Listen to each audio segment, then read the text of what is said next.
Radio Zëri I Shqiptarëve në Chicago, 3 dekada në shërbim të komunitetit.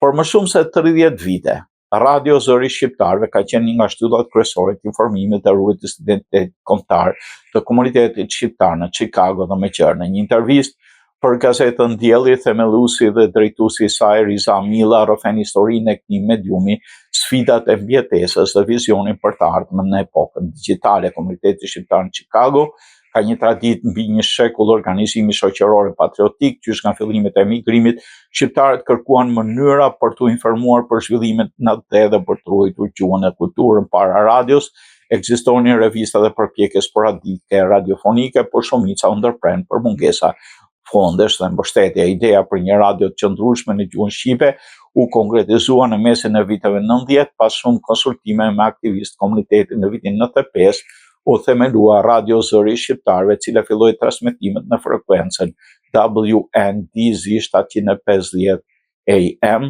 duke u dëgjuar në disa shtete amerikane. Emri radios u zgjon me votë duke reflektuar misionin e saj të jetë zëri I gjithë shqiptarëve. Programacioni I radios u fokusuan në informim, bashkim dhe aktivitet patriotik. Ne vetëm një orë transmetim javor dëgjuesit informoheshin për zhvillimin në Shqipëri, Kosovën dhe trevat shqiptare dhe për jetën e komunitetit në Chicago. Rubrikat përfshin lajme, intervista, përshëndetje, muzikë shqipe dhe komunikim të drejtë për drejtë me dëgjuesit. Radio u prit me entuziazëm nga komuniteti dhe për shumë vite ishte I vetmi medium shqip në zonë. Ai rriti gjithashtu një qëndrim jo partijak të bashkëpunojë me institucionet amerikane, shoqata shqiptare dhe media në Ballkan. Gjatë luftës Kosovës pati rol të veçantë informues duke transmetuar deklarata zyrtare nga administrata amerikane. Sot Radio Zëri I Shqiptarëve transmetohet në VCGO 1590 AM online 24 orë dhe përmes rrjeteve sociale.